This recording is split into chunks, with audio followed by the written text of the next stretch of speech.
আমার নাম নয়ন পাল। আমি ওয়েস্ট বেঙ্গলের বীরভূম জেলার ভাদুলিয়া গ্রামের বাসিন্দা। আমি এখানে ইন্ডাস্ট্রিয়াল টেকনিক্যাল ট্রেনিং সেন্টারে ভলভো টিপার শিখতে এসেছি। এখানে ভলভো টিপারের যত থিওরি আছে সব প্রথমে কমপ্লিট করে প্র্যাকটিক্যালে পাঠানো হয়। প্র্যাকটিক্যালে পাঠিয়ে খালি গাড়ি, লোড গাড়ি সব চালানো হয়।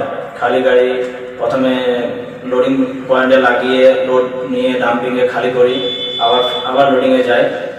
এর টোটাল ট্রিপ ছিল 4 কিলোমিটার, এক ট্রিপের ট্রিপ ছিল 4 কিলোমিটার টোটাল ট্রিপ।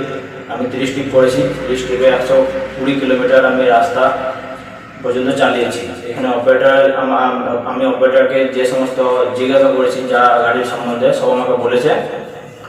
আর এখানে ট্রেনিং করে আমি সব এবারে যে এখানে আমি কাজ করতে পারবো, আমার ভরসা হয়ে গেছে যে হ্যাঁ আমি এবার কাজ করতে পারবো। আর এখানে কাজ ট্রেনিংও করা হয় এবং কাজের যোগাযোগ